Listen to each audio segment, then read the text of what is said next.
গুরুত্বপূর্ণ অর্থকারী সবজি শসা। আমাদের দেহে বিভিন্ন রকমের উপকারে আসে এই সবজি।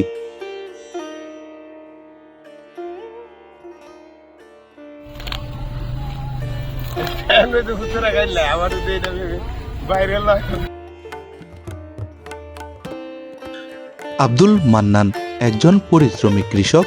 তার শসা চাষের সফলতার গল্প দিয়ে স্থানীয় এলাকায় অনুপ্রেরণার প্রতীক হয়ে উঠেছেন। 3 বিঘা জমিতে শসা চাষ করে মাত্র 50,000 টাকা বিনিয়োগ করে আয় করেছেন 2 লক্ষ টাকারও বেশি।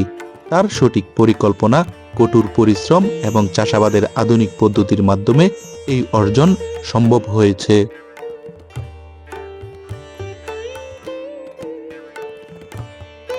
বাজারে শসার চাহিদা এবং তার জমির উর্বরতা বিবেচনা করে তিনি শসা চাষে মনোনিবেশ করেন। সঠিক পরিচর্যা ও সময় মতো ফসল তোলার ফলে তিনি তার বিনিয়োগের কয়েক গুণ বেশি মুনাফা অর্জন করেছেন। শসা চাষ ছাড়াও তিনি বিভিন্ন প্রজাতির সবজি চাষ করতেন। এছাড়াও ধানও চাষ করতেন জমিতে। তবে তিনি বেশি লাভ দেখতে পায়নি ওই সকল ফসলগুলোতে। তাই তিনি আগ্রহ করে শসা চাষে লিপ্ত হয়েছেন। আধুনিক এই পদ্ধতির শসা চাষ করে তিনি বাঞ্ছারামপুর উপজেলার উজানচর ইউনিয়নের কৃষ্ণনগর গ্রামের একজন আদর্শ কৃষক হিসেবে পরিচিত সকলের কাছে।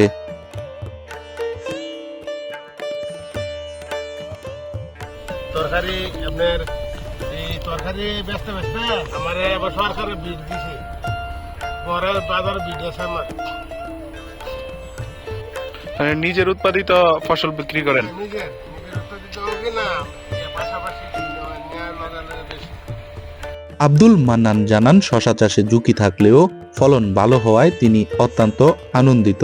সঠিক পরামর্শ এবং নিয়ম মেনে কাজ করলে যে বড় সাফল্য সম্ভব তা তিনি প্রমাণ করেছেন। মান্নান শুধু এখানেই থেমে নেই। পবিত্র ঈদুল আজহাকে সামনে রেখে তিনি আরো নতুন একটি শসার জমি শুরু করেছেন। নতুন চাষের জন্য তিনি আশাবাদী যে এই জমি থেকে প্রায় 1 লক্ষ টাকা আয় করতে পারবেন। তার মতে ঈদের সময় শসার বাজার আরো চাঙ্গা থাকে। এই সময় চাষ করলে মুনাফার সম্ভাবনাও বেশি। তিনি আশা করেন নতুন জমির ফসলও ফলন ভালো হবে। কামলা পাইতেছি না, কামলা পাই না। কামলার 600 টাকা নাস্তা খাওয়ায় 600 টাকা রোজ দিই, তারপরও কামলা পাওয়া যায় না।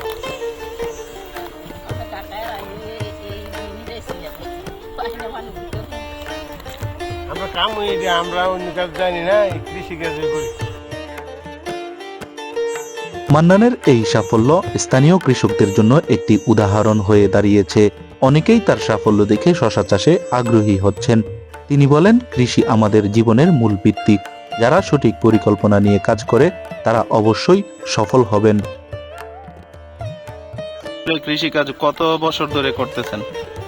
এটা মনে করেন 50-এর কম মতো না। যে আমার স্কুল টাইমে স্কুলে পরে আর আমি কৃষি কাজই করি। আপনি কি কি চাষ করেন?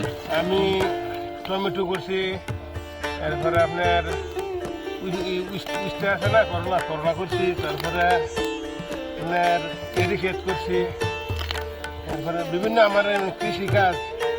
আমরা দুইটা জমিতে আপনার দেখলাম, একটা হচ্ছে যে এখন হচ্ছে রোপণ করছেন গাছ, শসা গাছ, আরেকটাতে শসা ধরতেছে। একটা ধরতেছে, একটা রোপণ করতেছে, একটা নিরাইতেছি, এই আর কি। মানে এখন বর্তমানে 50 শতক জায়গা মধ্যে আমার শসা আছে। কিরকম আপনার লাভ হয় বাৎসরিক? আলহামদুলিল্লাহ ভালো।